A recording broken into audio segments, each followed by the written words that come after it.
আসসালামু আলাইকুম, আশা করি আপনারা সব অনেক ভালো আছেন। OnePlus অফিসিয়ালি নিয়ে আসলো তাদের নতুন একটি ফোন, সেটা হলো OnePlus Nord CE Lite, অর্থাৎ এই মোবাইলটা। এই ফোনটা নিয়ে কথা বলার আগে কয়েকটা ইম্পর্টেন্ট বিষয় বলে রাখি। তার মধ্যে নাম্বার 1 হলো, এই ফোনটা বাংলাদেশে যেমন অফিসিয়ালি এসেছে, তার পাশাপাশি বাংলাদেশ গভর্নমেন্টের কোয়ালিটি কন্ট্রোল অর্থাৎ QC সার্টিফাইড হয়ে দেন বাংলাদেশে এসেছে। তার পাশাপাশি এই ফোনটা অফিসিয়ালি আপনারা যারাই কিনবেন 7 days রিপ্লেসমেন্ট ওয়ারেন্টি রয়েছে। সো আপনি যদি ফিজিক্যালি ড্যামেজ না করেন বা পানিতে ভিজিয়ে নষ্ট না করেন অথবা আগুনে পুড়ে যদি কিছু না হয়, 7 দিনের মধ্যে আপনারা চেঞ্জ করে নিতে পারবেন এবং সেই সাথে ফোনটাতে 1 year ওয়ারেন্টিও থাকতেছে। সো এই হলো এই ফোনের সুবিধা যদি আপনি অফিসিয়ালি কিনে থাকেন এই ফোনটা বাংলাদেশ থেকে। দেন যে কথাটা বলবো, এই ফোনটা যে বাজেটে এসেছে আমাদের কাছে বেশ ভালোই লেগেছে, মোটামুটি পারফেক্ট এবং যেটাকে বলা হয় ফাইটিং একটা প্রাইস এসেছে। বাট স্টিল এই ফোনটা ইউজ করতে যে আমাদের ইউজার এক্সপিরিয়েন্স কেমন ছিল তার সব কিছু নিয়ে আজকের ভিডিওতে আলোচনা করবো। সো চলুন তাহলে দেরি না করে শুরু করা যাক।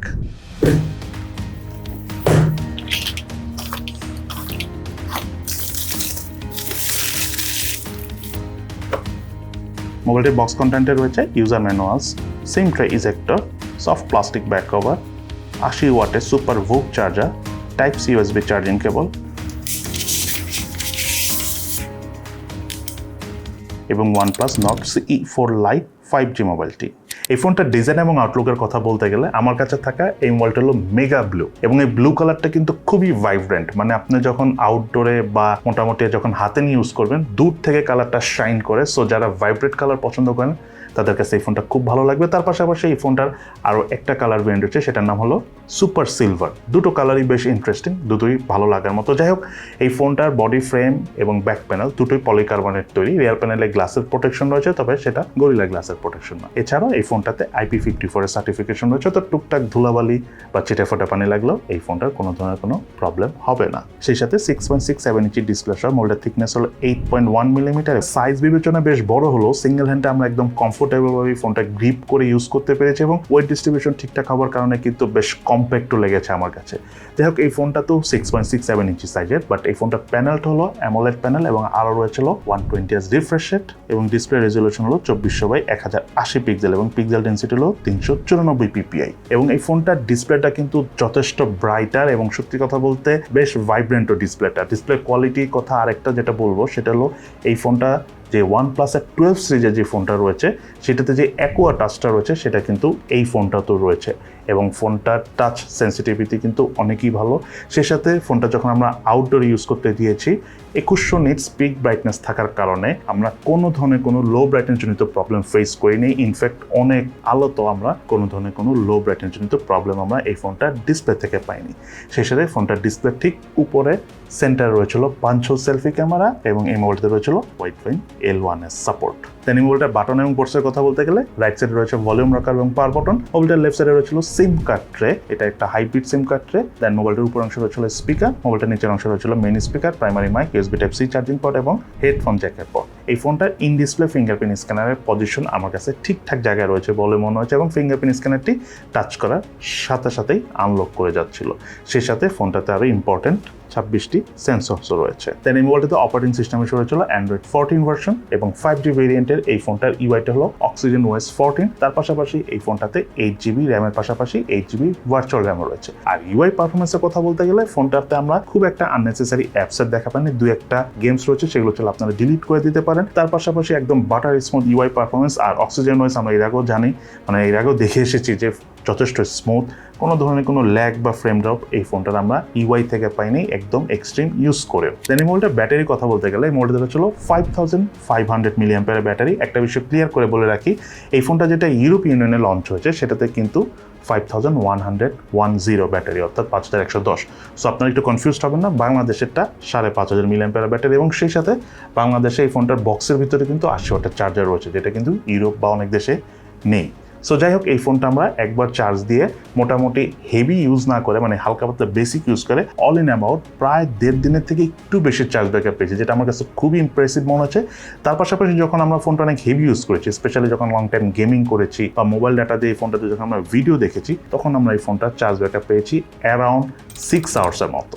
এই মোবাইলটার রিয়ার প্যানেল ছিল ডুয়েল ক্যামেরা সেটআপ। যার মেইন ক্যামেরাটা হলো 1.8 অ্যাপারচারের 50 মেগাপিক্সেলের ক্যামেরা, যাতে সেন্সর হিসেবে রয়েছিল সনি LYT 600 সেন্সর এবং এই ক্যামেরাতে OIS এর সাপোর্ট রয়েছে। তার পাশাপাশি আরেকটা ক্যামেরা হলো 2.4 অ্যাপারচারের 2 মেগাপিক্সেলের ডেপথ সেন্সর ক্যামেরা। ফোনটার ক্যামেরা দিয়ে ছবি তোলার সময় আমরা ফোকাসিং একদম স্মুথ ভাবে করতে পেরেছি। ছবি তোলার পর কালার ডিটেলস যথেষ্ট ভালো ছিল, প্রপার লাইট কন্ডিশনে কালার অ্যাকুরেসি যথেষ্ট ভালোভাবে ধরে রাখতে পারছিল। আমরা কোনো ধরনের কোনো এক্সট্রা কালার স্যাচুরেশন বা কালার বুস্টার দেখা পাইনি। তার পাশাপাশি পোর্ট্রেট মোড আমরা বেশ ভালো ছবি তুলতে পেরেছি। ডাইনামিক লেন্স যথেষ্ট ভালোভাবে করতে পারছিল। এজ ডিটেকশনও বাজেট বিবেচনা ফোন হিসাবে ঠিকঠাক আছে। দেন এই ফোনটা দিয়ে আমরা হাইস্ট 1080p 30 fps এ ভিডিও শুট করতে পেরেছি। 1080p 60 fps অথবা যদি 4K তে ভিডিও শুট করা যেত তাহলে খুবই ভালো হতো, বাট ফোনটাতে OIS থাকার কারণে 1080p 30 fps এ ভিডিও শুট করে আমাদের কাছে বেশ ভালো লেগেছে। তার পাশাপাশি এই ফোনটাতে আরো রয়েছিল ডুয়েল ভিউ ভিডিও মোডের মাধ্যমে ভিডিও শুট করার সুবিধা। দেন এই মোবাইলটার ফ্রন্ট ফেসে রয়েছিল 16 মেগাপিক্সেলের সেলফি ক্যামেরা এবং সেলফি ক্যামেরার পারফরমেন্সের কথা বলতে গেলে আমরা মোটামুটি লাইট কন্ডিশনে যথেষ্ট ভালো ছবি তুলতে পেরেছি। ফোকাসিংও যথেষ্ট ভালো ছিল। কালার ডিটেকশন আমি মনে করি যে প্রাইস বিবেচনা ফোন হিসাবে ঠিকঠাক আছে এবং পোর্ট্রেট মোডে ডাইনামিক লেন্স যেমন ভালোভাবে ধরে রাখতে পারছিল, এজ ডিটেকশনও ঠিকঠাক কভার করতে পারছিল। আমার কাছে বেশ ভালোই লেগেছে। সেই সাথে এই ফোনটাতে ক্যামেরা টু API সাপোর্ট হচ্ছে, সো আপনি চাইলে ইন ফিউচারে এই মোবাইলটিতে ম্যানুয়াল ক্যামেরা অর্থাৎ GCAM ইউজ করতে পারবেন। এই ফোনটার ডুয়েল স্পিকারের পারফরমেন্স আমাদের কাছে বেশ ভালো লেগেছে। 300% পর্যন্ত ফোনটার স্পিকারের সাউন্ড বাড়িয়ে ইউজ করা যায় এবং সাউন্ড যথেষ্ট ক্লিয়ার এবং লাউড লোয়ে পেয়েছি আমরা। তার পাশাপাশি সাউন্ডের বেইজ এবং ক্রিসপিনেস আমার কাছে ঠিকঠাক লেগেছে এই ফোনটার স্পিকার থেকে। সো ওভারঅল যারা মিডিয়া কনজিউম করেন অর্থাৎ মিউজিক শুনে থাকেন তাদের কাছে এই ফোনটার স্পিকারের সাউন্ড কিন্তু যথেষ্ট ভালো লাগবে।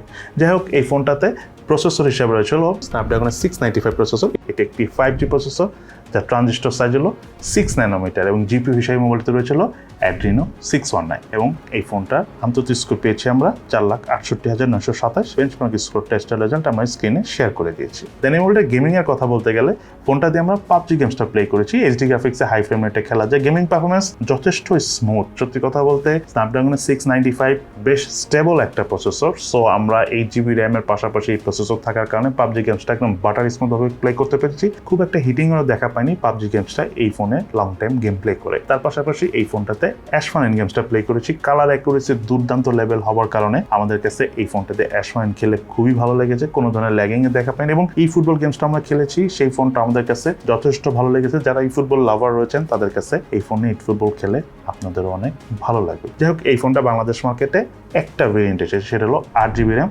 256GB স্টোরেজ ভেরিয়েন্ট, যার র্যামের টাইপ LPDDR 4X এবং স্টোরেজ টাইপ হলো UFS 2.2 এবং এই ফোনটার অফিসিয়াল প্রাইস হলো 27,999 টাকা। এবার চলুন আমরা জেনে নিই এই ফোনটার কি ল্যাকিংস রয়েছে এবং তার পাশাপাশি কি ভালো দিক রয়েছে। ফোনটার ল্যাকিংসের কথা যদি বলতে চাই, নাম্বার 1, এই ফোনটাতে 4K দিয়ে ভিডিও শুট করার অপশন, 4K রেজুলেশন সাপোর্ট করে না। 1080p 60 fps যদি সাপোর্ট করতো আমাদের কাছে খুব ভালো লাগতো। তার পাশাপাশি এই ফোনটাতে কোনো নয়েজ ক্যান্সেলেশন মাইক নেই, যেটা থাকা উচিত ছিল। রিয়ার প্যানেলে আমি মনে করি একটা আলট্রাওয়াইড ক্যামেরা থাকা উচিত ছিল, বিকজ যে বাজেট বিবেচনা এসেছে সেই বাজেট হিসাবে আলট্রাওয়াইড ক্যামেরা এই ফোন অ্যাকচুয়ালি দাবি করার মতোই। দেন আমি মনে করি এই বাজেট রেঞ্জের এই ফোন হিসাবে ডিসপ্লেতে গরিলা গ্লাসে যদি প্রোটেকশন থাকতো তাহলে বেশ ভালো হতো। যাই হোক, এই ফোনটার কিন্তু ল্যাকিংসের পাশাপাশি বেশ ভালো দিক রয়েছে। তার মধ্যে নাম্বার 1 যেটা আমার কাছে লেগেছে সেটা হলো এই ফোনটার ভাইব্রেন্ট আউটলুক, যেটা আমার কাছে খুবই ভালো লেগেছে, খুবই সুন্দর। যারা একটু ভাইব্রেন্ট কালার পছন্দ করে থাকেন তাদের কাছে আবার এই ধরনের কালার ভালো লাগবে। স্পেশালি এটা যেটা সিলভার কালারটা রয়েছে সেটাও কিন্তু খুব সুন্দর এই ফোনের। যাই হোক, এই ফোনটার ডিসপ্লেটা কিন্তু খুবই ভালো। 2100 নিটস পিক ব্রাইটনেস থাকার কারণে মোটামুটি আমরা কমফোর্টেবল ভাবে ইউজ করতে পেরেছি এবং আউটডোরে ইউজ করার সময় ঝামেলাও পাইনি। তার পাশাপাশি টাচ সেন্সিটিভিটিও কিন্তু ডিসপ্লে অনেকই ভালো, 120 রিফ্রেশ রেট রয়েছে এবং অ্যামোলেড প্যানেল। সো মোটামুটি ওভারঅল সব দিক বিবেচনায় ডিসপ্লেটা খুবই ভালো। দেন যে কথাটা না বললে নয়, এই ফোনটার গেমিং পারফরমেন্স আমরা যথেষ্ট স্টেবল পেয়েছি। 695 একটু আগের প্রসেসর হলো স্টেবল প্রসেসর। সো যারা অনেক এক্সট্রিম গেমিং না করেন বাট মোটামুটি গেম প্লে করে থাকেন তাদের কাছে 695 অর্থাৎ এই ফোনে গেম প্লে করে অনেক ভালো লাগবে।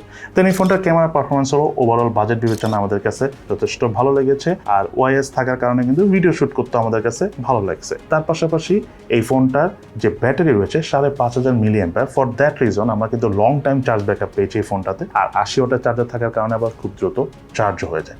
আর সর্বশেষ এই ফোনটার UI কিন্তু যথেষ্ট বাটার স্মুথ। সো ইউআই নিয়ে আমার আসলে কিছু বলার নেই। দেন হলো সব কথা শেষ কথা, এই ফোনটা কাদের জন্য কেনা উচিত হবে? যারা 27-28 হাজার টাকার মধ্যে অফিসিয়ালি কোনো একটা ফোন নিতে চাচ্ছেন, যেটার ক্যামেরা পারফরমেন্স যথেষ্ট ভালো হতে হবে, তার পাশাপাশি ডিসপ্লেটা বেশ স্মুথ হওয়া প্রয়োজন, তার পাশাপাশি ভাইব্রেন্ট একটা আউটলুক চাচ্ছেন ফোনের ভিতরে, দেন সেই সাথে আপনারা যারা টুকটাক গেমিং করেন বা যেই গেমটাই প্লে করেন না কেন বেশ ভালো পরিমাণে খেলেন, তাদের জন্য আমি মনে করি OnePlus Nord CE for Lite 5G অর্থাৎ এই ফোনটা অফিসিয়ালি 27-28 হাজার টাকার মধ্যে নির্দ্বিধায় one of the best choice. So এই তাহলে আমাদের আজকের ভিডিও। কেমন লেগেছে আপনাদের কাছে এই মোবাইলটি সেটা কিন্তু অবশ্যই ভিডিওর নিচে কমেন্টস করে জানাবেন।